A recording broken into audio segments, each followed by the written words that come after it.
बड़े एक्शन भरे हफ्ते के बाद आज नए हफ्ते की शुरुआत करने के लिए संकेत वैसे हैं बेहतर, लेकिन गिफ्ट निफ्टी दिखा रहा है सुस्ती। इस सुस्ती के बाद क्या कुछ हम और घटेंगे या फिर लगाएंगे फिर से दौड़ और पहुंचेंगे 22,000 की तरफ? बड़ा है सवाल, लेंगे जवाब। स्वागत है आप सबका शेयर बाजार लाइव में। नमस्कार, मैं हूं अनिल सिंह। नमस्कार, आपके साथ मैं हूं नेहान। और देख लेते हैं जो इतने सारे क्यूज निकल कर आ रहे हैं हमारे और अंतर्राष्ट्रीय बाजार में, उन सब के बीच आज आपको कहां नजर रखनी है और कहां फोकस करना है। सर गुड मॉर्निंग, स्वागत है आपका। Thank you sir.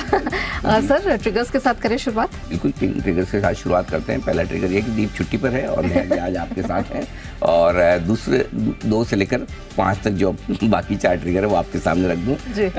रिकॉर्ड पर रिकॉर्ड बनाते हुए डाउ लगातार दूसरे दिन तेजी दिखी है। शुक्रवार को नैस्डैक ने जो दौड़ लगाई, क्या कहना, वाओ।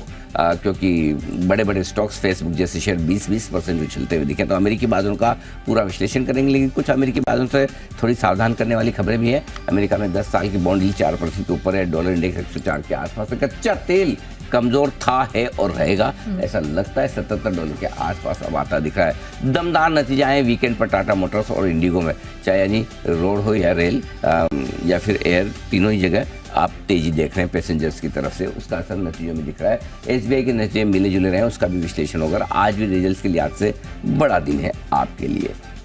और राइट, चलिए, तो सर ने आपको ट्रिगर्स तो बता दिए, लेकिन बहुत सारे फैक्टर्स हैं जिन पर चर्चा करनी है, जिसके बाद ये डिसाइड होगा कि आज आपको क्या करना है। तो सर सबसे पहले तो फ्राइडे का लाइफ हाई जी, क्या दमदार परफॉर्मेंस, और उसके बाद जो हुआ सो हुआ, कैसे देखते हैं सर इस पूरे? नहीं, देखिए, पहली चीज ये कि कल आई मीन फ्राइडे को, शुक्रवार को 22,126 का लाइफ हाई हमने बनाया। पिछले 22,124 के पॉइंट से 2 पॉइंट ऊपर रिकॉर्ड के लिए एक लाइफ हाई जरूर बनाया। लेकिन पिछले लाइफ हाई और इस लाइफ हाई में बड़ा फर्क है। पिछले लाइफ हाई का कन्विक्शन बहुत ज्यादा था, पार्टिसिपेशन बैंक निफ्टी का था। इस बार बैंक निफ्टी अपने लाइफ हाई से बहुत दूर है। बैंक निफ्टी, तो अगर आप ताकत के लिहाज से देखें तो अच्छी बात यह कि निफ्टी बिना बैंक निफ्टी के सपोर्ट के भी लाइफ हाई बना रहे हैं। यानी कि दूसरे सेक्टर, चाहे फिर वो आईटी हो, ऑटो हो या फिर ऑयल एंड गैस और रिलायंस जैसे दिग्गज हो, जो सपोर्ट करके लाइफ हाई पर पहुंचा रहे हैं। तो सेक्टोरल टर्निंग हो रही है, वो एक अच्छा संकेत है। और बिना बैंक निफ्टी के सपोर्ट के आप लाइफ हाई पे पहुंचे।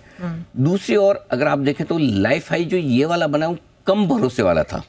जो भरोसा आपको लाइफ हाई पर दिखता है क्योंकि टच एंड गो वाला हुआ। और लाइफ हाई बनते जिस तरह की सेलिंग आती है, और एक्चुअली ये ट्रेंड पिछले कई बार से देखने को मिल रहा है। जैसे आप लाइफ हाई के आसपास पहुंचते हैं, कोई न कोई तो बैठा है कि लाइफ हाई पहुंचने में प्रॉफिट बुकिंग करूंगा, और शुक्रवार को अब पता नहीं, भगवान जाने, उनकी मर्जी। जिन्होंने खरीदा हुआ इसीलिए खरीदा होगा कि लाइफ हाई पे बेचेंगे। सो आई मीन आप देखिए, मुश्किल से 4-5 दिनों में अगर आप देखिए 21,137 ये लो था इस गिरावट का 24 जनवरी को।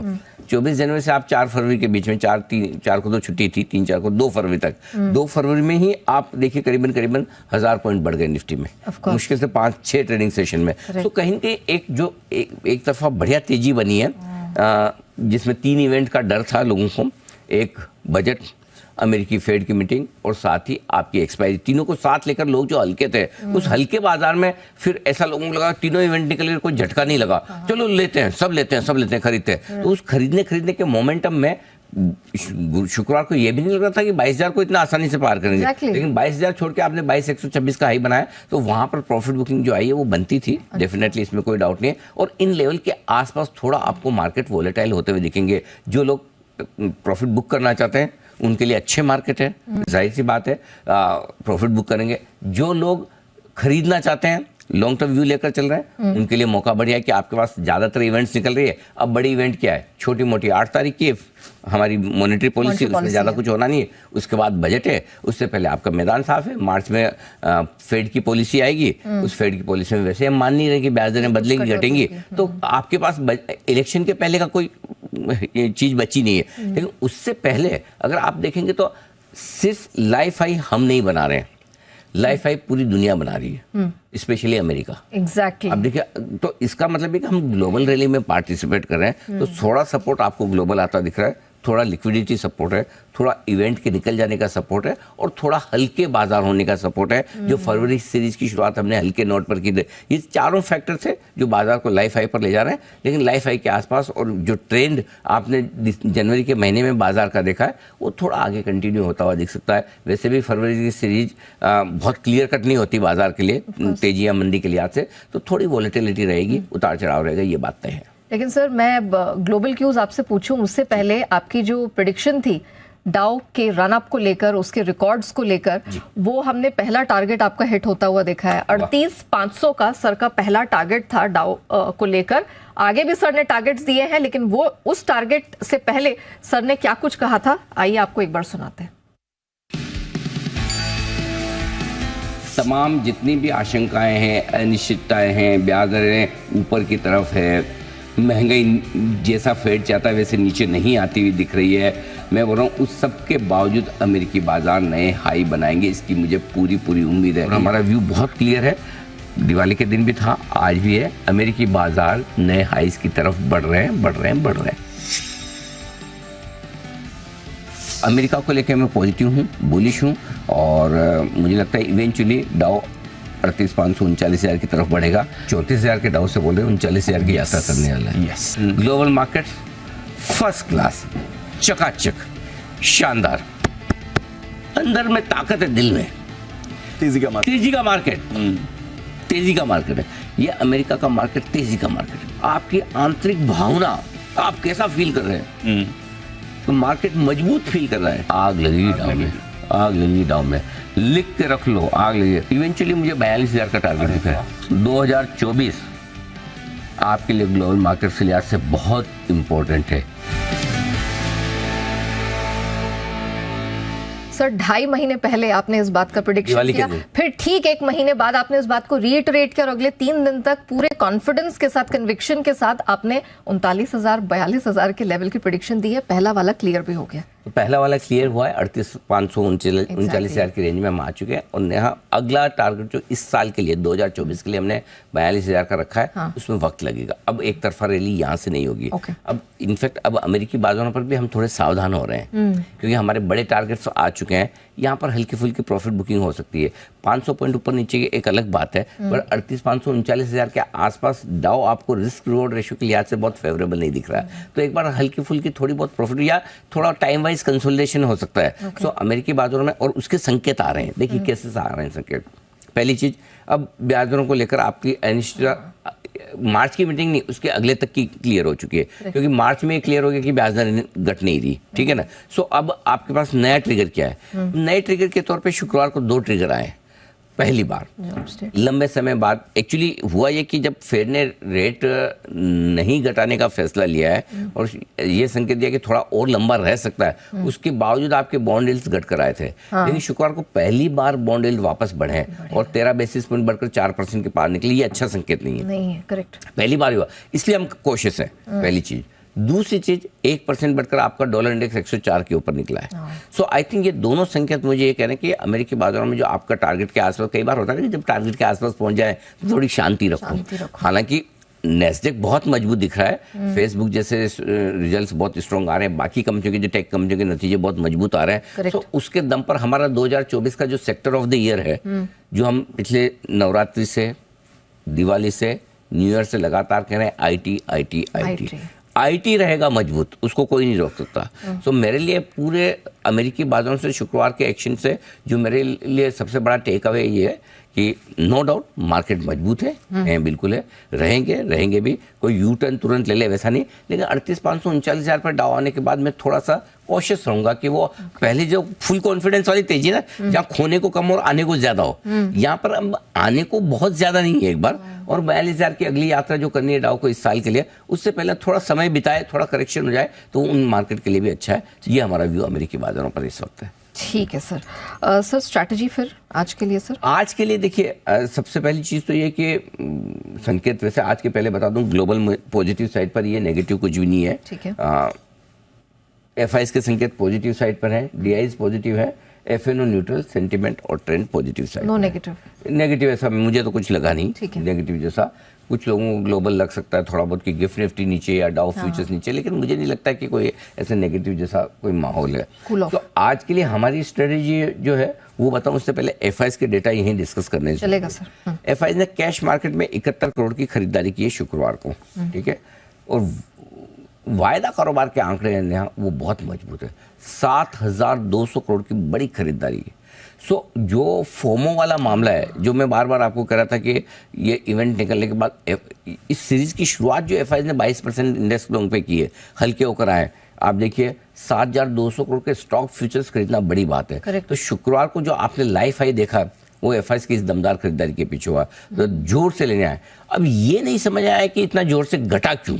हाँ, लेने की वजह तो बिल्कुल साफ है कि खरीदा इन्होंने, और साथ ही इंडेक्स फ्यूचर्स भी 600 करोड़ के आसपास के खरीदे हैं, तो आंकड़े तो मजबूत है। सो एफआई बहुत ज़्यादा मंदी में नहीं है, ये चीज़ क्लियर है। और अगर हल्के हैं तो खरीदेंगे, तो इस आंकड़ों से ये कंफर्ट बनता है। इसके साथ साथ आप लोकल फंड देखिए, 2,500 करोड़ की बाइंग लोकल फंड की तरफ से भी है। तो अभी भी वो क्वेश्चन अनआंसर्ड है, जब दोनों मिलकर 10,000 करोड़ का खरीद रहे हैं तो फिर 21,125 से 22,125 से 21,800 कैसे आ सकता है? एग्जैक्टली, बहुत भारी करेक्शन, मतलब 300 पॉइंट एकदम जो झटके में निफ्टी। निकल। और इसका जवाब पता नहीं, इसका जवाब बैंक निफ्टी शायद है, ऊपर से 1,000 पॉइंट बैंक निफ्टी निकल गया लगभग।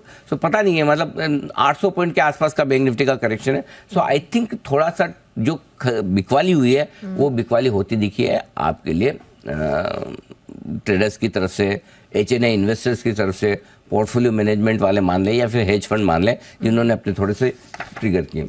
ठीक है। अब आज की स्ट्रेटजी है वो नोट कर लीजिए। जी सर। उतार चढ़ाव रहेगा मार्केट में, वन साइडेड तेजी, वन साइडेड मंदी नहीं है। मंदी तो बहुत ज़्यादा आप सोचिए भी मत, क्योंकि अभी तक आप लाइफ हाई के आसपास वहाँ से 100, 200, 300 पॉइंट दूर हो और उसमें मंदी सोचेंगे तो कैसे काम चलेगा। करेक्ट, ट्रेंड तो तेजी का है, हमारा भी है, अमेरिका का भी है, दुनिया भर का है। ठीक है। लेकिन अगर आप डे ट्रेडर के तौर पर देख रहे हैं तो ट्रेंड के विपरीत ट्रेड करना है, ऊपर में देना है, नीचे में लेना है। मुश्किल काम है, और मुश्किल काम से ही पैसे बनते हैं, आसान काम से बनते नहीं है। दोनों तरफ। आसान काम से पैसे बनाने हैं तो फिर आप कैश मार्केट के स्टॉक्स में अच्छी क्वालिटी के मिड कैप्स खरीद के पकड़ के बैठ जाइए, वहां पे पैसा बन रहा है। लेकिन अगर आप इंडेक्स ट्रेड कर रहे हैं तो आप ब्रेकआउट का इंतजार करेंगे फिर खरीदूंगा, ये ब्रेकडाउन का इंतजार करेंगे फिर बेचूंगा, उसमें पैसा बनाना मुश्किल हो जाएगा। बन सकता है, मैं ये नहीं कह रहा नहीं बन सकता, बट मुश्किल हो जाएगा जी। तेजी के लिए आप निफ्टी को सेलेक्ट करें, जब भी खरीदने का मन हो निफ्टी बेहतर है।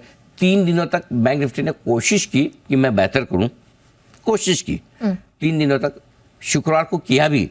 लेकिन एक चीज क्लियर है, अभी भी बैंक निफ्टी में अंदर से जो कॉन्फिडेंस चाहिए तेजी का, वो नहीं आ रहा। आप देखिए घटने में सबसे आगे रहा है वापस, जिस तरह से तेजी से गया है। उसके बाद आज एसबीआई के रिजल्ट्स पर रिएक्शन करना है। एसबीआई के रिजल्ट्स पर बहुत मिक्स रिएक्शन है नेहा, किसी को बहुत पसंद आ रहे हैं तो किसी को बिल्कुल नहीं आ रहे हैं। उनके एक्सेप्शनल लॉसेस है, 7,000 करोड़ की प्रोविजनिंग की है, तो 7,000 करोड़ का लॉस आया 14,000 करोड़ की प्रोविजनिंग की वजह से। सो अब किसी को बहुत पसंद आ रहा है, किसी को नहीं आ रहा। सो आई डोंट नो स्टॉक कैसे रिएक्ट करेगा। लेकिन ओवरऑल एक चीज क्लियर है कि बैंक्स अभी भी मजबूत नहीं हुए हैं। जो 3 दिनों से ऐसा लग रहा था, अगर शुक्रवार को बैंक एक बढ़िया क्लोजिंग देते हैं, आप आखिरी आधे पौन घंटे में देखिए, I don't know SBI effect है या कुछ और, लेकिन बैंक निफ्टी ने जिस तरह से एकदम छोड़ दिया है, नहीं यार छोड़ो यार मेरे से नहीं होगा, समथिंग लाइक दैट, है ना, वैसा है। सो इसलिए हमारा फोकस क्लियर है, हमें तेजी करनी तो हम निफ्टी में करेंगे, और मंदी करने का मन हुआ तो बैंक निफ्टी में करेंगे। It is very clear. Sir आप यहाँ पे रिजल्ट्स रिव्यू लेंगे क्या? रिजल्ट रिव्यू ले लेंगे, आप बोलिए, ले लेते हैं बिल्कुल। और इससे पहले एक लाइन और बोलूं ताकि स्ट्रेटजी का काम समापन हो जाए। स्टॉक्स और सेक्टर स्पेसिफिक स्ट्रेटजी पे आज भी आपको फोकस करना है। चलिए ठीक है, तो ये फोकस रहेगा, लेकिन एक बिगुल रिजल्ट रिव्यू का।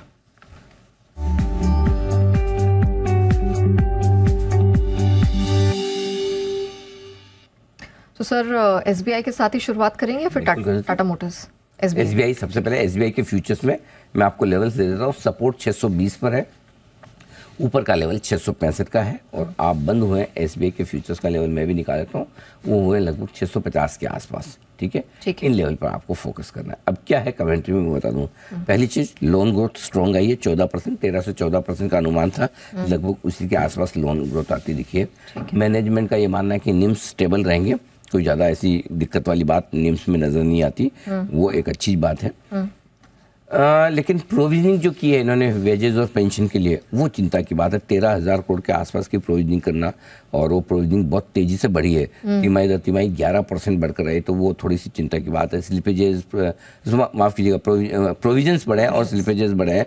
प्रोविजनिंग अलग है, वेजेस और पेंशन की 13,000 करोड़ की, वो अपनी जगह। सो कहने के लिए आप कह सकते हैं कि नुकसान आया तो वो वन टाइम लॉस की वजह से आया, लेकिन ये वन टाइम लॉस थोड़ा सा आगे चिंता की बात तो पैदा कर रहा है, क्योंकि आपको रेगुलरली अगर इसी तरह से न सिर्फ एसबीआई बल्कि बाकी सरकारी बैंक्स को भी अगर इसी तरह से वेजेस और पेंशन के लिए प्रोविजनिंग करनी पड़ी तो सबकी बैलेंस शीट खराब हो सकती है। तो ये थोड़ा सा चिंता की बात है।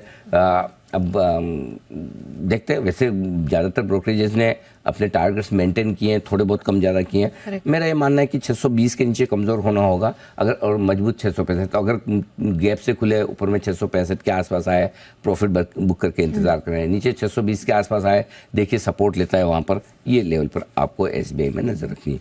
बाकी आज स्टॉक ऑफ द डे ढेर सारे लाए हूँ मैं आपके लिए, उन दूंगा थोड़ी देर में। ठीक है, चलिए उस पर तो बात करेंगे, लेकिन सर अभी निफ्टी बैंक निफ्टी की डे की रेंज पे बात कर लेते हैं। बिल्कुल कर लेते हैं। निफ्टी 21,725 21,800 पहला सपोर्ट जोन है, यहीं से आप हल्की फुल्की खरीदारी कर सकते हैं। और नीचे में 21,650 21,700 तो बहुत ही स्ट्रॉन्ग खरीदारी की जगह, जहां पर आपको बिना किसी सोच विचार के करनी है खरीदारी।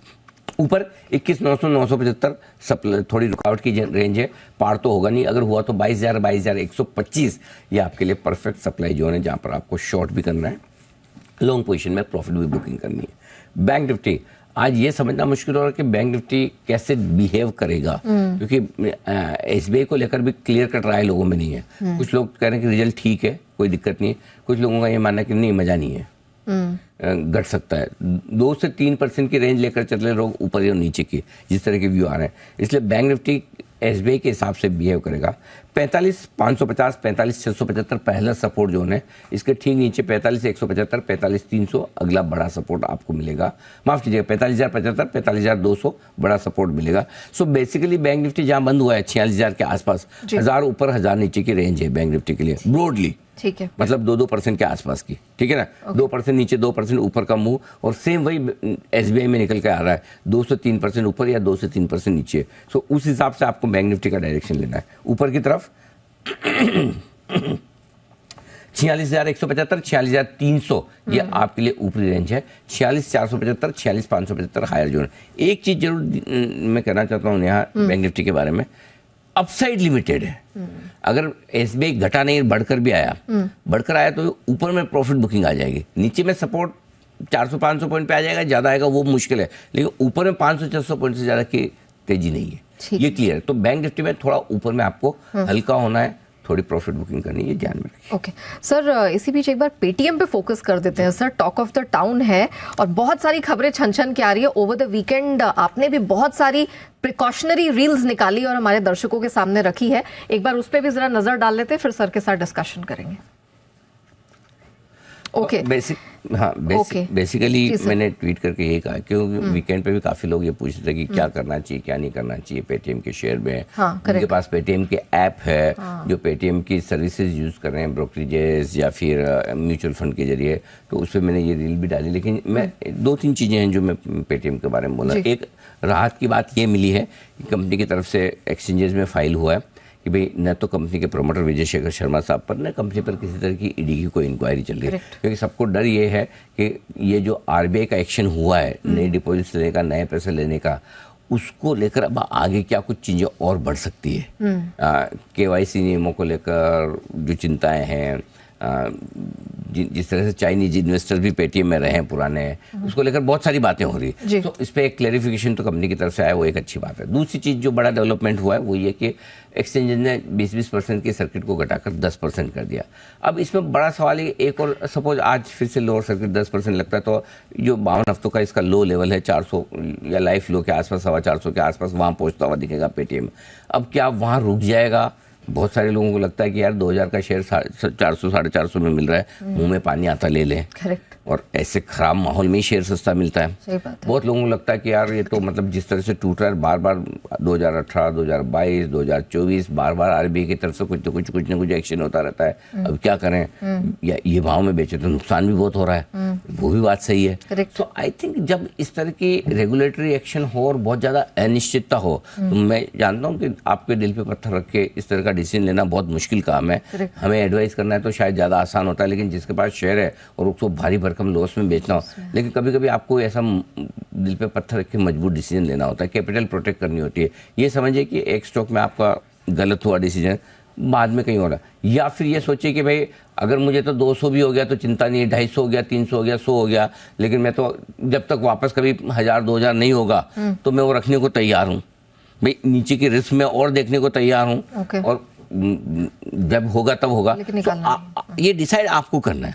अगर आप मेरी राय लेंगे तो मैं ये कहूँगा कि अभी अगर जिन लोगों ने प्रॉब्लम कहाँ है, जिन लोगों ने अपने पोर्टफोलियो का पूरा पैसा पेटीएम में लगाया है या जिन लोगों ने पेटीएम भारी भरकम ले रखा है, उनके लिए डिसीजन लेना ज़्यादा मुश्किल होता है। अगर आपके पास 20 स्टॉक है, उसमें से एक पेटीएम है, तो उसमें लॉस बुक करना ज़्यादा तकलीफ नहीं देता कि चलो ठीक है, मेरे पूरे पोर्टफोलियो का एक छोटा हिस्सा है जहाँ पर मैंने अगर 50% पैसा तोड़ भी दिया तब भी मेरा ये कि बाकी 19 स्टॉक है। लेकिन जिन्होंने पूरा ही भर के ही पेटीएम लिया, उनके लिए बड़ी मुश्किल काम है। तो मेरी राय तो क्लियर है कि इस तरह की अनिश्चितताओं के बीच में एक बार आपको बेच के निकल जाना चाहिए, बाद में जब मौका मिले, जैसा मौका मिले, फिर से खरीदने के बारे में पेटीएम को छोड़कर कहीं अच्छे स्टॉक में शिफ्ट हो। फॉर एग्जाम्पल आपका टाटा मोटर्स है, ऑफ कोर्स, जो हम लगातार इस लेवल से रिकमेंड कर रहे हैं। पेटीएम भी हमने शुरू से, हमने जब आईपीओ के वक्त से हमने मना किया, बाद में एक बार जब इन्होंने बायबैक का ऐलान किया तब हमने रिकमेंड किया, वहाँ से डबल से ज़्यादा भी हुआ। तो अब ये रेगुलेटरी रिस्क है, तो मेरे ख्याल से मेरी राय तो क्लियर कट है, पेटीएम से निकलना चाहिए। और दूसरा, मैंने जो रील डाली है उस पर मैं आप लोगों से ये कहना चाहता हूँ, अगर आपका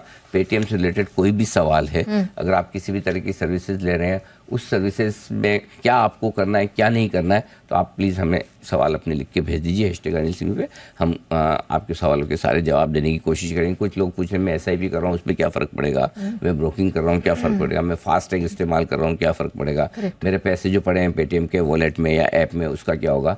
तो ये सारे जो जितने आपके सवाल आ रहे हैं, वो सवाल आप लिख भेज दीजिए। जो मन में आपको आ रहे हैं, मैंने बोल दिया वो भी भेज दीजिए, नहीं बोले वो भी भेज दीजिए। आपका जो भी सवाल हो आप भेजिए, हम कोशिश करेंगे हमारे एक्सपर्ट से, हम आप खुद रिसर्च करके, कंपनी से बात करके, हम कोशिश कर रहे हैं मैनेजमेंट से बातचीत करने की, ताकि अगर कायदे से ऐसी सिचुएशन में मैनेजमेंट को आना चाहिए और बात करनी चाहिए, ताकि न सिर्फ शेयर होल्डर्स बल्कि उनके जो कस्टमर्स हैं उनको भी एक क्लियर कट डायरेक्शन मिल पाएगी भाई कि है क्या है, क्या होने वाला है, क्या नहीं होने वाला है, और समस्या है तो कितनी बड़ी है। सो अगर ये हो जाए तो कहना ही क्या। हम कोशिश कर रहे हैं, विजय शेखर शर्मा साहब से बात करने की, इंटरव्यू की हमने कही है, लेट्स सी क्या होता है। मुझे लगता नहीं वो देंगे, जनरली वो मीडिया शाही रहते हैं, मतलब आईपीओ के बाद से उन्होंने इंटरव्यू दिए नहीं है। आई डोंट नो देंगे नहीं देंगे, भगवान जाने।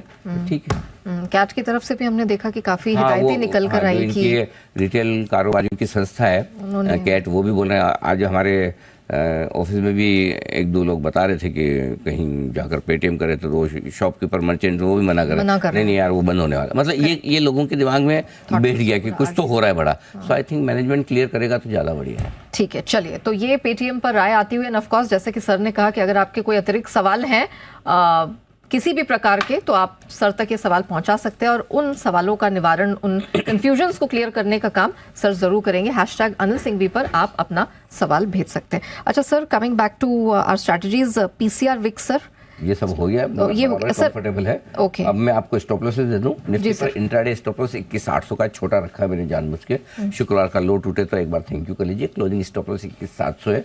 बैंक निफ्टी पर स्टॉप लॉस इंट्राडे 45,900 है, कल शुक्रवार का लो का, और क्लोजिंग स्टॉप लॉस 45,650 का लेकर चले आप। ठीक है सर। शॉर्ट साइड पर अगर आप हैं तो 22,000 इंट्राडे और क्लोजिंग निफ्टी पर, और बैंक निफ्टी पर 46,325। आज स्टॉप लॉस मैंने बहुत टाइट छोटे रखे हैं, दोनों तरफ के, ज़्यादा बड़े रखने ही नहीं है मुझे। जैसे नए हफ्ते की शुरुआत है, इवेंट्स निकल गई, इवेंट्स के बाद अब बाजार को डायरेक्शन लेना चाहिए कि उनको तेजी करनी है या मंदी करनी है, क्योंकि शुक्रवार के उतार चढ़ाव के बाद क्लैरिटी नहीं है।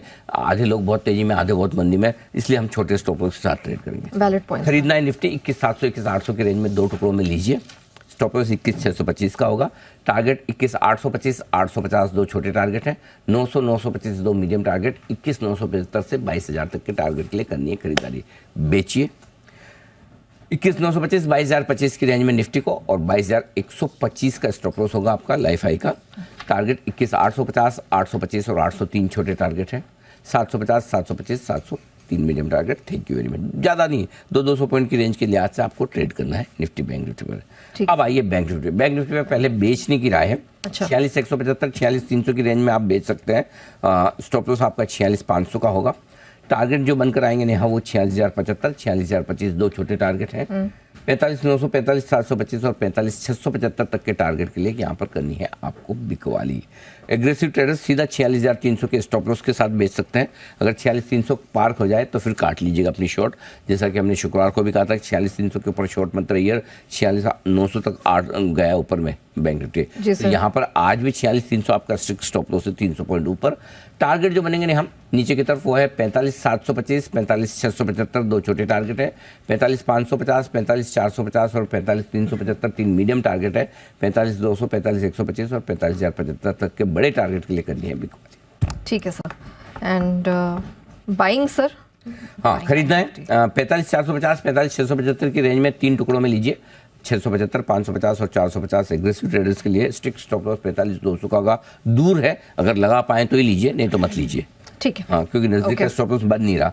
45,725, 45,900 दो छोटे टारगेट हैं, 45,975, 46,175 और 46,300 तक के फाइनल टारगेट के लिए करनी है खरीदारी। ठीक है, चलिए सर मैं एफएनओ बैन का अपडेट दे देती हूँ। नई एंट्री हुई है हिंदुस्तान कॉपर की, जो ऑलरेडी बैन में है। उनमें India Cements, Indus Star, SAIL, Zee Enterprises हैं और बाहर अभी तक कोई नहीं निकला है, तो आउट ऑफ बैन फिलहाल कोई नहीं है। सर अब एफएनओ का डेटा? एफएनओ और इसके डेटा में हम विस्तार से बात कर चुके हैं। एफएनओ डेटा काफी कम है, आज से बनना शुरू होंगे। अब आइए stock of the day. Stock of the day का बिगुल सर के लिए। काफी सारे सर स्टॉक डेटाज हैं सर। बिल्कुल, पहला यूपीएल के फ्यूचर्स में बिकवाली करने की राय, और मतलब आप जितने खराब रिजल्ट सोच सकते हैं, सपने में भी, सपने में नहीं, उसको क्या कहते हैं, बुरे सपने को क्या कहते हैं सर? नाइटमेयर। हाँ, नाइट में, हाँ वो उससे भी खराब है मतलब। और स्टॉक का भाव 1000 से 500 रुपये हो चुका है, तो उसके बावजूद बहुत, और राइटली सो, नंबर्स बहुत ही वीक है। अब कंपनी वित्त वर्ष 2025 की बात करें, लेकिन भरोसा करे कौन, प्रॉब्लम ये है। बोल रहे हैं कि 2025 में ये वाली जो दूसरी तिमाही होगी, वहाँ से थोड़े ऑपरेशंस ठीक होने शुरू होंगे। एक पैरामीटर में इतने खराब नंबर कैसे होते हैं? रेवेन्यू 27% घट के आना, एडजस्टेड एबिटा 86% घटना, मार्जिन 4% के रहेंगे, लेकिन नुकसान दर्ज किया, मुनाफे से नुकसान, 1100 करोड़ का प्रॉफिट से 1200 करोड़ का लॉस। क्या करोगे आप? मतलब एक साल में 27% घट चुका, पूरा मार्केट बढ़ रहा है।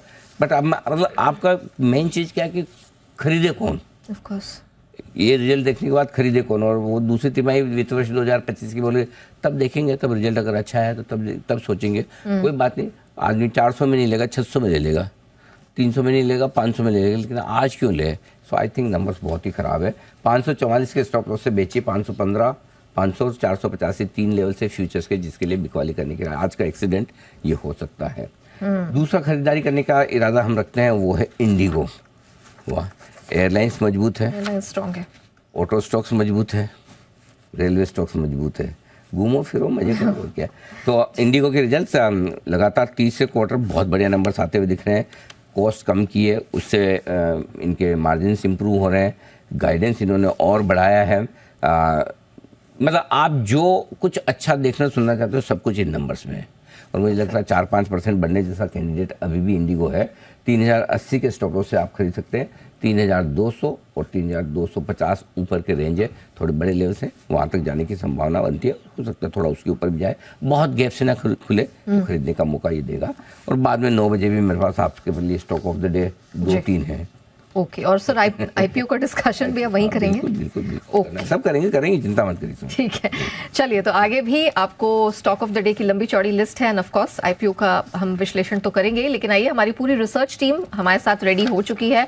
कुशल, आशीष, नुपुर इस समय हमारे साथ स्टूडियोज में जुड़ चुके हैं। एक एक करके आइए जानते हैं कि और कौन कौन सी डिटेल्स है जिन पर आपको फोकस करना है। कुशल, मॉर्निंग, आपके साथ करेंगे शुरुआत। ट्रिगर्स और नंबर्स, क्या डिटेल है आपके पास? बिल्कुल नेहा, मेरी तरफ से तो शुरुआत होगी, बट ऑफ कोर्स उसके पहले नुपुर शुरुआत आई थिंक करना चाहती है। ओके, लेडीज फर्स्ट, नुपुर चलिए। Good morning. सबसे पहले भारतीय एयरटेल, टाटा केमिकल्स, अशोक लेलैंड के आज नतीजे आने वाले, तो ये स्टॉक्स फोकस में रहने वाले हैं। टाटा मेटलिक्स, जहाँ पे ट्रेडिंग जो है वो आज बंद हो जाएगी क्योंकि मर्जर हुआ है टाटा स्टील के साथ, तो यहाँ पे नजर रखनी है। डेल्टा कॉर्प, बॉम्बे हाईकोर्ट में आज जीएसटी नोटिस से जुड़ी हियरिंग भी होगी, तो इसके आउटकम पर भी रहेगी नजर। कोफोर्ट, जहाँ पे 19 रुपए का इंटरिम डिविडेंड है, तो एडजस्टमेंट आपको दिखेगा। महानगर गैस 12 रुपए का एडजस्टमेंट यहाँ पे आते हुए नजर आएगा। टाटा मोटर्स, दमदार नतीजे आते हुए दिखे तो स्टॉक फोकस में रहने वाला है। कंपनी की आय देखे तो 25% से इस क्वार्टर में बढ़कर आई है। मुनाफे में भी देखे तो 2 गुना से यहाँ पे मुनाफा जंप कर आते हुए दिखा, और जो गाइडेंस है JLR को लेके वो भी काफी स्ट्रॉन्ग है। LIC हाउसिंग फाइनेंस, यहाँ पे मिला जुला क्वार्टर रहा है कंपनी की तरफ से। NIM 31% की बढ़ते, मुनाफा 2.5 गुना से बढ़कर आते हुए दिखा है, लेकिन लोन डिसबर्समेंट्स देखे तो 6% से इस क्वार्टर में गिरकर आते हुए नजर आए। कैश के नतीजों में धामपुर शुगर यहाँ पे नतीजे काफ़ी कमज़ोर है। मुनाफा देखें तो 31% की गिरावट आपको यहाँ पे नज़र आएगी। मार्जिन्स में भी दिखाए दबाव। सैटर्न क्रेडिट के यहाँ पे नतीजे काफ़ी स्ट्रॉन्ग नज़र आ रहे हैं स्टैंड अलोन बेसिस पे। एनआईआई में करीबन 65% से ज़्यादा की ग्रोथ है। मुनाफा देखें तो हाईएस्ट लेवल पे आते हुए दिखा है, रिकॉर्ड लेवल पे मुनाफा इस क्वार्टर में आते हुए दिखा है। नेट इंटरेस्ट मार्जिन भी 13.6% के आसपास रहे। Mahindra life sciences, Mahindra life spaces यहाँ पे मिला जुला क्वार्टर रहा है कंपनी की तरफ से। कंपनी की आय में 56% की गिरावट आपको दिखेगी। करीबन 40 करोड़ का कामकाजी लेवल पे जो है वो घाटा आते हुए नजर आया। बैंक ऑफ इंडिया एनआईआई 2% से गिरकर आते हुए दिखे। मुनाफे में हालांकि आपको बढ़त नजर आएगी। प्रोविजंस गिरकर आए जिसका नतीजा है कि मुनाफा इस क्वार्टर में बढ़कर आते हुए दिखा है। डालमिया भारत, यहाँ पे भी कंपनी की आय में 3% की गिरावट है। मार्जिन्स बिल्कुल फ्लैट आते हुए दिखे और कामकाजी लेवल पे मुनाफा देखें तो 3% की गिरावट आपको यहाँ पर भी नजर आएगी। और लास्ट में मॉयल, जहाँ पे नतीजे काफ़ी अच्छे हैं। कामकाजी लेवल पे मुनाफा 61% से बढ़कर आते हुए दिखा है। मार्जिन्स 18% से सुधर के 29% के पहुंच गए। तो मॉयल भी आज फोकस में रहने वाला है। ओके, चलिए, तो ये कुछ ट्रिगर्स रिजल्ट्स हैं जिन पर हम फोकस कर रहे हैं। लेकिन कुशल, अब आपकी बारी आती है नतीजे एंड खबरों के दम पर एक्शन।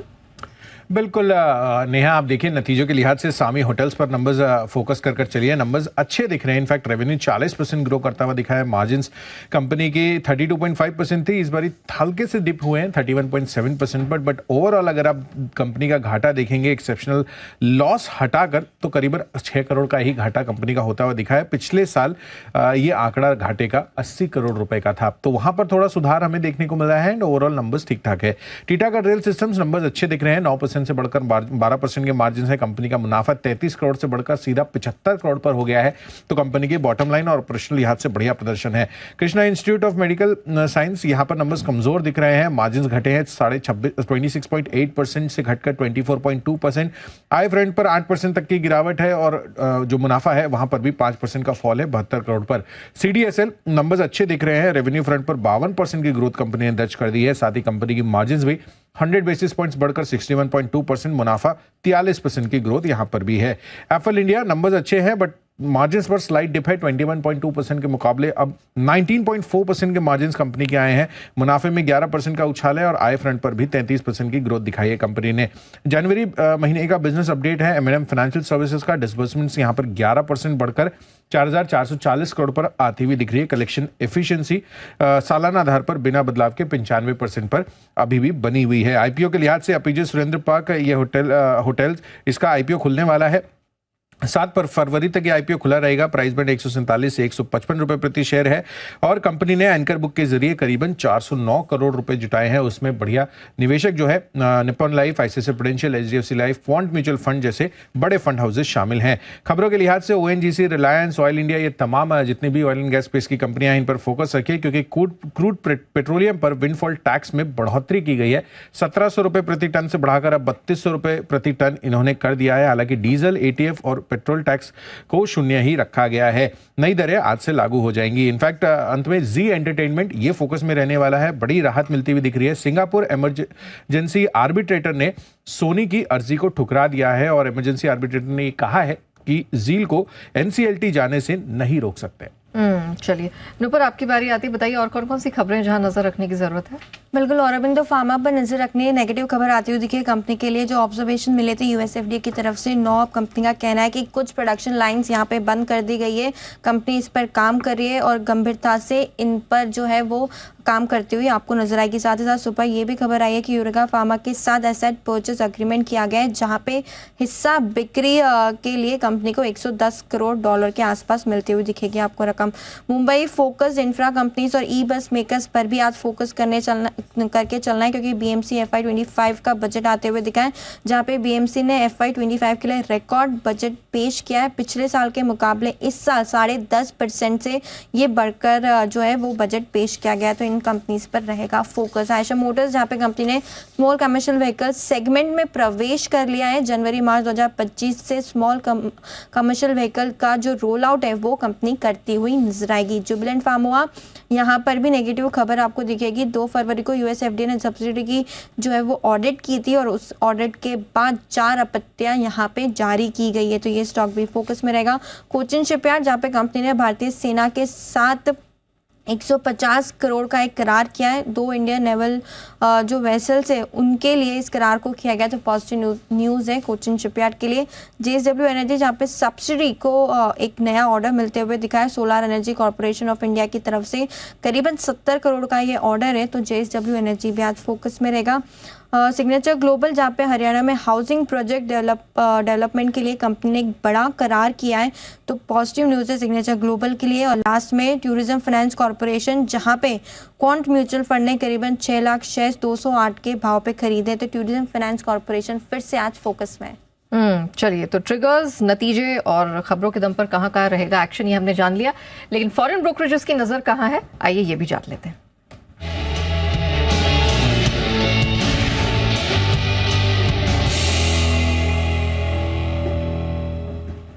तो एफआई ब्रोकरेजेस कौन कौन से स्टॉक्स पे आज फोकस करके चल रहे हैं, आशीष से जान लेते हैं। आशीष, मॉर्निंग, सबसे पहले टॉप रिपोर्ट्स कौन सी है वो बताइए।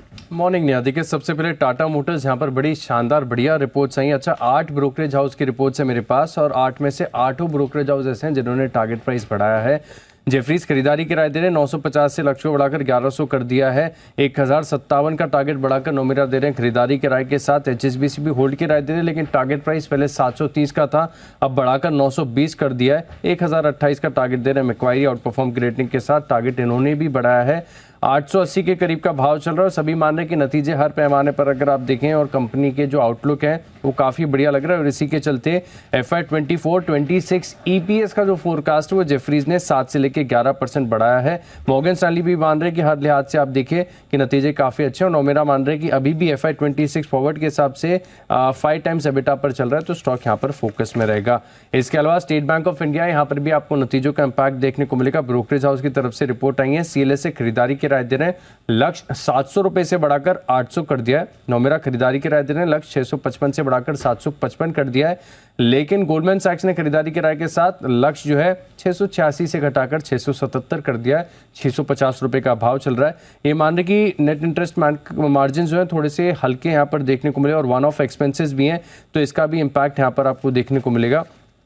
इसके अलावा पेटीएम स्टॉक लगातार सुर्खियों में बना हुआ है। ब्रोकरेज हाउस की तरफ से नेगेटिव रिपोर्ट्स हैं। सिटी की रिपोर्ट में आपको बताता हूं, पहले ये खरीदारी की राय दिया करते थे, अब व्यू इनका चेंज हो चुका है। बिकवाली की राय दे रहे हैं सीधे तौर पर। और टारगेट प्राइस में भी अगर आप देखें तो बड़ी कटौती की है। 900 रुपए का जो टारगेट था सिटी की तरफ से, अब घटकर केवल 550 रुपए का टारगेट है। 487 रुपए का भाव चल रहा है। CLSE भी अगर आप देखें तो खरीदारी की राय दे रहे हैं, लक्ष्य लेकिन 960 रुपए से घटाकर 750 कर दिया है। और मॉर्गन स्टैनली ने इक्वल वेट की रेटिंग दी है, लक्ष्य 690 से घटाकर 555 कर दिया है। इंटरग्लोब एविएशन, यहाँ पर भी अगर आप देखें तो ब्रोकरेज हाउस को नतीजे काफी अच्छे लग रहे हैं। ये मान रहे कि यील्ड्स में एक सरप्राइज देखने को मिला है। बैलेंस शीट काफी अच्छी है। इसी के चलते मॉर्गन स्टैनली ओवरवेट की रेटिंग को बरकरार रखे हुए हैं। लक्ष्य 3745 रुपए से बढ़ाकर 4145 कर दिया है।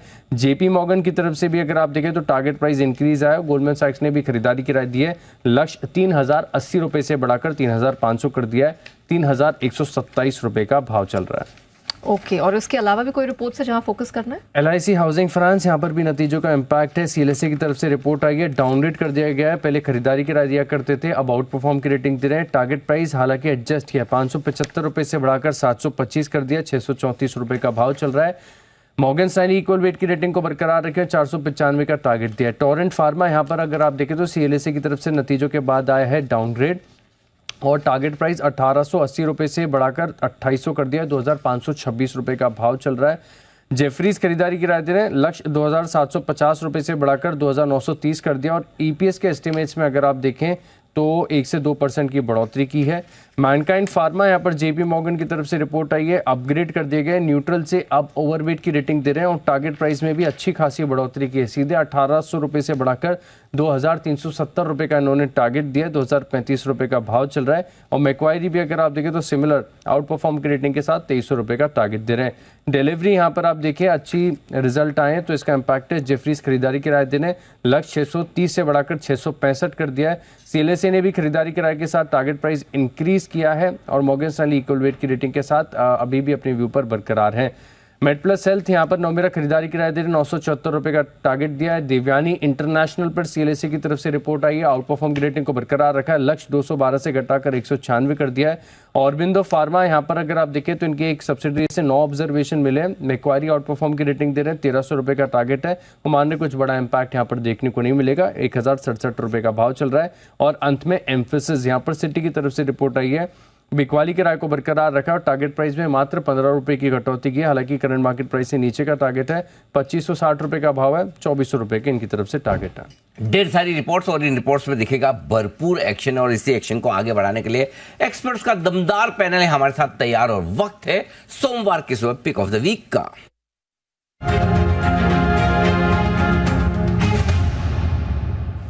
न मुझे विश्वास है ना आप में से किसी को भी होगा, और 2 या 3 बार चेक करने के बाद मुझे फाइनली कंफर्मेशन आई कि हाँ जी हाँ, आज अरसे बाद, सदियों बाद सबसे पहले कुणाल जी आए।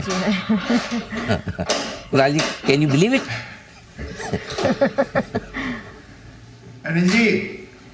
अनिल जी सुप्रभात। नेहा सुप्रभात। अनिल जी देखिए, मुझे खुद विश्वास नहीं हुआ अनिल जी, लेकिन अनिल जी ये मुंबई आने का असर है। मुझे ऐसा लगता है कि मुंबई आने के बाद आप लोगों को मैं इतना मिस कर रहा हूँ कि मैं सवेरे जल्दी उठकर अनिल जी प्रस्तुत हो गया आपके सामने। बहुत ही बढ़िया, आते जाते रहे सर। आपके और हमारे दोनों के लिए अच्छा है। तो बिल्कुल, और मुंबई का तो आपका जो पूरा दोनों गुरुवार और शुक्रवार का आयोजन था, हमने बड़ा आनंद लिया। और आप सब लोगों ने जिस जोश उत्साह उमंग के साथ बजट महासभा में पार्टिसिपेट किया, कोल्स दमदार बजट स्टॉक एक्सचेंज में पार्टिसिपेट किया, बजट महासभा में पार्टिसिपेट किया, जो कोल्स आए एक से एक दमदार। और मैं वीकेंड पर भी कुछ सोशल फंक्शंस में था तो लोग बहुत तारीफ कर रहे थे, बोला कि इतना बढ़िया बजट कवरेज हमने देखा नहीं, नंबर्स भी आपने देखे थे। तो आप सबका बहुत बहुत धन्यवाद। आज शुक्रवार को हमने बंसल जी को जरूर मिस किया था, क्योंकि बंसल जी के परिवार में शादी थी, उनको जाना जरूरी था। जी कुणाल जी, चलिए शुरुआत आप ही से करेंगे। सर बताएं पिक ऑफ द वीक। तो अनिल जी, आज फर्स्ट आने की फीलिंग के साथ खरीदारी की राय है टीसीएस में, जहां पर एक पैटर्न बन रहा है जिसको असेंडिंग ट्रायंगल पैटर्न कहते हैं, और ब्रेकआउट हमने शुक्रवार को आते हुए देखा। मुझे लगता है कि आज भी तेजी कायम रहेगी। तो 3925 के स्टॉप लॉस से टीसीएस में खरीदारी करें। 3925 का स्टॉप लॉस होगा। पहला टारगेट होगा 4050 का, 4050 का बड़ा टारगेट है, और 4100 का दूसरा टारगेट है, जिसके लिए टीसीएस में खरीदारी करें। 4050 4100 खरीदने 2 टारगेट के लिए TCS. Himanshu ji good morning, स्वागत आपका भी। बताएं sir pick of the week. Good morning to you Anil ji, good morning Neha, good morning everyone. Anil ji, पिछले हफ्ते आप लोगों के साथ वहां पर शो करने के बाद इतना अच्छा वहां पर एक्सपीरियंस था, इतना लाइवली माहौल था कि आज अकेले शो करने में बहुत बहुत अजीब सा महसूस हो रहा है। ऐसा लग रहा है कि कुछ बिल्कुल अकेलापन सा लग रहा है। अरे वाह, बात तो सही है बिल्कुल। हमें भी ऐसा लगा जैसे मतलब ना वो बारात चली गई वैसा। हाँ, क्योंकि हमने वैसे कोशिश तो यही की थी कि आपको फीलिंग वो बाराती वाली आए। हर एक को हम दूल्हे वाली फीलिंग तो नहीं दे सकते हैं, लेकिन हमने कोशिश बाराती वाली फीलिंग देने की जरूर की। आई एम श्योर आपको मिली होगी। तो हमने तो फिर बाराती वाली फीलिंग जब होती है, जब सब लोग निकल जाते हैं, तो हमें भी ऐसा लगा बारात चली गई, अब एकदम खाली हो गया, उजड़ा हुआ सा लग रहा है। कुणाल जी, ऐसी फीलिंग थी क्या आपकी? अनिल जी बिल्कुल सही आपने कहा अनिल जी, बिल्कुल यही फीलिंग थी। और जिस तरह बारातियों में अनिल जी झगड़े वगैरह चलते रहते हैं, आपस में एक दूसरे की टांग खिंचाई चलती है, बिल्कुल वही माहौल था अनिल जी पूरे 2 दिन। कहाँ समय बीत गया अनिल जी पता ही नहीं लगा। मामा फूफा सब जगह होते हैं, वो मौसा फूफा टाइप। हाँ, मामा नहीं, मौसा फूफा। चलिए बढ़िया, लेकिन बड़ा आनंद आया। धन्यवाद हिमांशु जी मिस करने के लिए। बताएं सर। और अनिल जी साथ ही लुकिंग फॉरवर्ड, अभी जब फुल फ्लैश बजट आएगा तो आशा करते हैं फिर से हम एक बार एब्सोल्युटली, बिल्कुल बिल्कुल 100% जी। तो Anil ji pick of the week वही है जो कुणाल जी आज बाजी मार गए। अक्सर उल्टा होता होगा, वो बहुत सारे स्टॉक्स लेके आते होंगे और मैं पिक ऑफ द वीक पहले दे देता था। पर stock Anil ji of course IT stocks में एक अच्छी तेजी है, ब्रेकआउट है। तो टीसीएस की जो क्लोजिंग देखने को मिली है वीकली बेसिस पर, वो काफी शानदार है, काफी अच्छा पैटर्न यहाँ पर बनता हुआ नजर आ रहा है। और मुझे लगता है इस हफ्ते टीसीएस की तरफ से एक अच्छी तेजी बनती हुई नजर आ सकती है। तो 3300, 3930, 3950 इस जोन में एक्यूमुलेशन का जोन है। 3900 के स्टॉप लॉस के साथ 4100, 4150 के 2 टारगेट्स के लिए टीसीएस रहेगा इस हफ्ते का pick of the week. TCS है pick of the week Himanshu ji की तरफ से। चूंकि हिमांशु जी गए हैं यहाँ से बॉम्बे, थक कर गए तो इसलिए उन्होंने एक ही निकाल के रखी, नहीं तो आमतौर पर दो वैसे ही निकाल लेते हैं, और एक कॉमन होने के बाद भी अगर दूसरी नहीं ले रहे तो इसका मतलब क्लियर कट है कि ज़्यादा काम करने का प्रयास किया नहीं है इस वीकेंड पर। आइए, बंसल जी ने भी, मुझे लगता नहीं कि बहुत ज़्यादा काम किया होगा, शादी वादी में बिजी रहे होंगे, लेकिन बंसल जी अगर कुछ किया है तो बताएं। Good morning. Very good morning Anil ji, और very good morning Neha ji. Anil ji, पहले तो एक चीज है, सुबह सुबह जब आपने बोला ना काफी समय बाद, तो मेरे को लगा शायद काफी समय बाद जो मैं नंबर 2 पे आ रहा था शायद आज नंबर 1 पे आ गया हूँ। हाँ। तो अनिल जी, इसमें कुणाल जी की बॉम्बे विजिट तो उन्होंने बोला, बट पूरा नहीं बोला इन्होंने, मतलब कि मेरे साथ गए थे तो हाँ। मुझसे इंस्पिरेशन अनिल जी मिली, मोटिवेशन मिली इनको, और ये नंबर 1 पे आए हैं। और अनिल जी, जो मेरा पिक ऑफ द डे है वो अगर आपको पसंद ना आए तो उसमें कुणाल जी का मोटिवेशन मान लीजिएगा।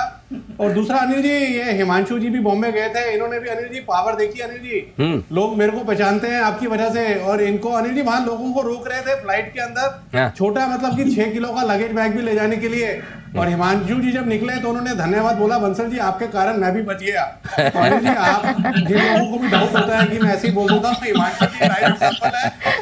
जैसे ही वो प्लेन में चढ़े, उनका थैंक यू था मेरे को, और फिर छोटा सा थैंक यू कुणाल जी को भी, आपके साथ रहते हुए बच गया, मेरा लगेज उन्होंने खींचा नहीं। चलो बढ़िया है, बहुत बढ़िया, साथ साथ रहने का ये बड़ा फायदा है। चलिए, अच्छी बात है जी। बताएं बंसल जी, कौन सा स्टॉक है जिसमें कुणाल जी की मदद चाहिए?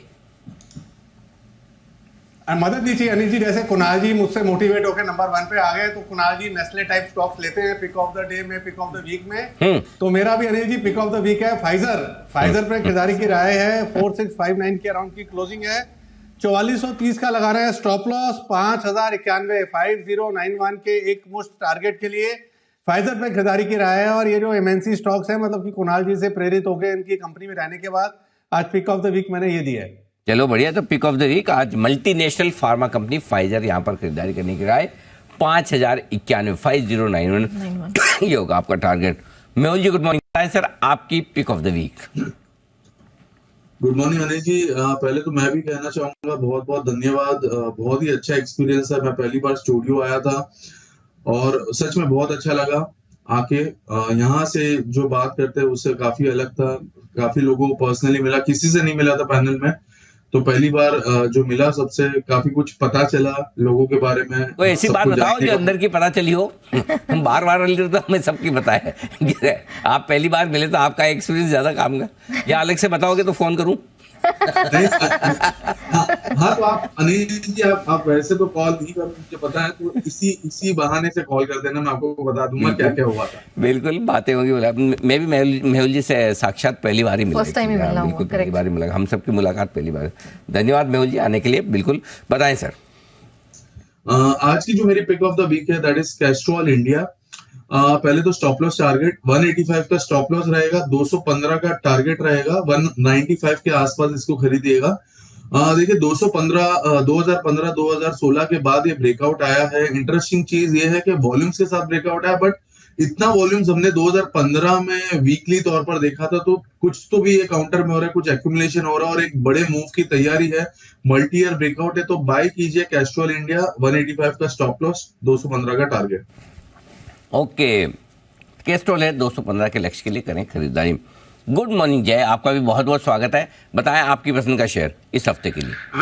Very good morning to you Anil ji, good morning to you Neha. And yes Anil ji, बढ़िया वीक रहा, लास्ट वीक तो एकदम जबरदस्त था। एंड मुझे ऐसा लग रहा है कि आने वाला ये वीक भी बहुत ही अच्छा हो सकता है। ट्रेडिंग पॉइंट ऑफ व्यू बहुत ही जबरदस्त कॉल्स सभी के देखने मिला अनिल जी। बजट टाइम पर डिस्पाइट एक मैं कहूँगा इंटरिंग बजट था, उसके बावजूद जो हिसाब से एक आयोजन किया गया था, सुपर जी, फील ही नहीं आया कि इंटरिंग बजट है। उतना ही लाइवलीनेस था जितना एक्चुअल जनरल बजट्स में होता है। सो मजा आया, and I am sure going forward June July में फिर से ये मौका मिलेगा तो और भी हम बेटर करते जाएंगे। और ये वीक के लिए अनिल जी जो मेरा पिक है वो जिंदाल स्टील पर है। मेटल्स में काफी हम सब बुलिश थे लास्ट वीक, एंड मुझे ऐसा लग रहा है जो हिसाब से एक रेंज में से ब्रेकआउट आया है जिंदाल स्टील में, इस पर आप खरीदारी करके चल सकते हैं। 781 782 के रेंज में जिंदाल स्टील फ्यूचर्स क्लोज हुआ था। स्पॉट की बात करूं तो 775 के आसपास क्लोज हुआ था। यहाँ पे 756 का क्लोजिंग बेसिस के ऊपर स्टॉप लॉस लगाकर एक लॉन्ग पोजीशन क्रिएट की जा सकती है जी। ऊपर में टारगेट जो है 805 820 ये दो लेवल्स निकल कर आ रहे हैं। ओके 805 820 दो टारगेट हैं यहाँ पर फ्यूचर्स के लिहाज से। 780 के आसपास फ्यूचर्स बंद हुआ है। 746 का स्टॉप लॉस लगाकर करनी है खरीदारी। सुमित जी सुप्रभात, बताएं सर आपकी पसंद का शेयर। गुड मॉर्निंग अनिल जी। अनिल जी चार्ट्स पे जो शेयर बढ़िया दिख रहा है, जो स्टॉक बढ़िया दिख रहा है वो है हेवेल्स। हेवेल्स के अंदर लास्ट क्लोजिंग सेशन में पिछले 5 दिनों के हाई ब्रेक होके क्लोजिंग देखने को मिला है। कोई भी डिप आता है 1330 रुपए तक, लोअर लेवल्स पे खरीदारी करके चलने का सलाह रहेगा। स्टॉक का जो नीचे में चार्ट्स के ऊपर सपोर्ट है 1290 1300 के पास है, तो 1300 के नीचे या फिर 1290 का स्टॉप लॉस लगा के हेवेल्स में खरीदारी करके चलने का सलाह रहेगा। ऊपर में जो टारगेट देखने को मिल सकते हैं 1390 इसका पहला टारगेट होगा, 1410 इसका दूसरा टारगेट होगा, तो खरीदारी करें हेवेल्स खरीदने। राय आपके लिए सुमित जी की। आइए राय जैन साहब की भी ली जाए। सुप्रभात जैन साहब, स्वागत है आपका। बताएं sir pick of the week. Yes, very good morning Anil ji. और आज अकेला बैठ के मजा नहीं आ रहा है, जो स्टूडियो में जोश था और जो मजा आया था, और इस बार तो खातरी वापस है। मैं तो यही बोलूंगा कि जमाई वाली खातरी की है, जमाई वाली खातरी थी। क्या बात है, चलिए आप लोगों को अच्छा लगा तो ये हमारी पूरी टीम के लिए कॉम्प्लीमेंट है जिन्होंने हमारे सारे एक्सपर्ट्स का बहुत ध्यान रखा। धन्यवाद। मैं आपकी शुभकामनाएं उन तक पहुंचा दूंगा। 5 साल से आ रहे हैं हम लोग, और 2019 वाला साल था, उसमें 3 बार आए थे, क्योंकि एक इंटरिम बजट, फिर इलेक्शन के रिजल्ट्स, और फिर जो मई महीने में इलेक्शन के रिजल्ट्स आए, फिर वापस से जुलाई में बजट आया। वैसे अब 2024 है, तो मुझे तो इंतजार है कि वापस से बजट वाला इवेंट भी हम करें, और वापस से बजट का तो सॉरी इलेक्शंस वाला और फिर बजट वाला, तो उसमें और जबरदस्त तरीके से सारा जोश और ज्यादा होगा। पूरा जबरदस्त जोश था, और इस बार जो मुझे टीम की जो एनर्जी है वो और ज्यादा बेहतर थी अनिल जी। पूरी टीम की जो स्ट्रेंथ, पूरे लोगों से मिलना हुआ और लोगों में देख रहा था each and everyone, right from मतलब नीचे से लेकर ऊपर तक, स्टूडियो तक पहुंचने तक। मैं दिल से बोल रहा हूं अनिल जी, बहुत अच्छा लगा। मतलब मुझे ऐसा लगा कि इस बार हर बार नया नया चेंज, और हर बार नई एनर्जी, और हर बार लोगों की पॉजिटिविटी और बढ़ती जा रही है। So hats off to you and your team Anil ji, thank you. धन्यवाद। बिल्कुल आपकी कॉम्प्लीमेंट्स हमारी टीम मेंबर्स तक, जिन लोगों ने इसमें योगदान किया। मैं तो कुछ नहीं किया, मैं तो बैठा हुआ था इधर ही आपके साथ। जिन लोगों ने काम किया उन तक आपकी कॉम्प्लीमेंट्स जरूर मैं पहुंचा दूंगा। बहुत बहुत धन्यवाद। बताएं सर अब आपका स्टॉक। एंड यस, स्टॉक्स तो बहुत सारे रहते हैं एज यूजुअल अनिल जी, और जो bank of Baroda, in fact PSU bank में मुझे बैंक ऑफ बड़ौदा हालांकि ऑलरेडी बहुत परफॉर्म कर चुका, but yet bank of Baroda बहुत बढ़िया लगता है। दूसरा ऑटो स्टॉक में मारुति, जो कि वैसे अंडर परफॉर्मर रहा हुआ है, और टाटा मोटर्स आगे निकल रहा है, और अब देखते हैं आगे क्या रहता है। तो मारुति एक अच्छा बेट है जहां पे रिस्क रिवॉर्ड रेशियो बेहतर है। और दूसरा शायद कुणाल जी ने टीसीएस दिया था, तो मैं भी इन्फियोर टीसीएस लिख के लाया हूं। और last but not the least that is Canfin home. तो कैनफिन होम्स भी एक अंडर परफॉर्मर रहा है और काफी हद तक बहुत ज्यादा कंसोलिडेटेड है। तो मुझे लगता है कि BOB, Maruti, Canfin home, Infy, TCS, ये तो गए एफएनओ पिक्स में। और भी नाम है बट अब नहीं लूंगा। बट जो मेरा main pick of the week है वो कैश मार्केट का स्टॉक है, माइनिंग रिलेटेड स्टॉक है, और वो है टेगा इंडस्ट्रीज लिमिटेड, जो कि जेम्स में भी कवर किया हूं। मुझे लगता है Tega industries can also do well this week. Okay, तो ये है सारे स्टॉक्स जिन पर रखिएगा आप फोकस। आइए करते हैं शुरुआत।